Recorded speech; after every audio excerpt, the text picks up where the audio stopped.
Hello everyone, welcome back to the channel. Ngasi di mayamna pamnaba dish ama kamaina semgani haibado mayamda uchere. Madudi tandoori chicken. Ai riba recipe ase sembada leibak taiba achauba drum adu sizinadabida air fryer ama sizinaraga chap manaba mahau smoky oiba crispy oiba aduga setpa matamda juicy oiba mahau adu anggadoi ni mayam. Aduga adugi su mathakta air fryer da sema banina healthy su oidoi miham adom se tandoori chicken restaurant style pambi ba miyo ama oiraba yum da su semba pambi raba adu oiraba ngasi gi recipe video asi adom gili loidi phau yengbi mayam ai air fryer sida laijare aina ngasi semdoiba recipe se semjarage aduga makha taba video yengminarasi adudi mayam semba horasiko hanbada ai transparent bowl am logjare machu chamas ama moro suba chamas ama meat masala packet ama ginger garlic paste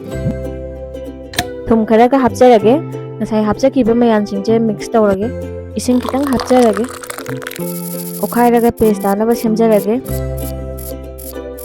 paste sembagi thoram lore chicken na phaya chawani logjare nasai gi paste to sida thumjilage sumaina phajana nairasi manung mapan changnaba paste ka chicken ga sumaina milainaba loijare सिगी मखा तारपर process अजिदी ngahakang sumaina bowl sida hapchilaga minute ungai mok marinate tawraga freeze da hapchinjarage sumaina marinate tawraga thambasina sa se sabada mahau leheli after 30 minutes marinate tawba loirabanina ai air fryer se lokthokjare ready tawjare air fryer hariba kitchen appliance se amuktang lekhibada yamna kuina chatba adugumba kitchen appliance amani ngasai marinate tawraga thamkiba chicken do sigi chamber sida hapchindoini myam chicken haptringai gi mamangda ai chigi aluminum foil se makhada thajinge mochindanaba horen adudi myam chicken hapchinjarage air fryer se market ta makhal mayam phangi ado akhoi gisina 1.5 liter ne mayam to sumaina chamber sida chicken se ready tawjare aduga air fryer da hapchinjare masigi makha tarakpasidi timer on tawraga matam ngaigadaba khatangaire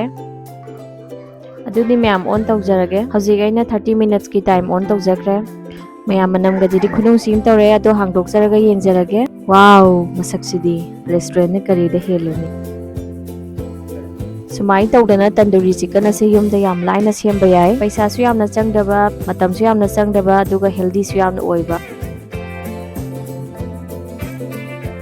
masini mayam ngasi agi tandoori chicken mayam yengbada kamaina tawbige aduga mayam aina pujaraiba video ase mayam na kanai na khanbiraba mayam na nusibuduna subscribe amam tang tawsinbiramo mathangi video da mu thengnarasi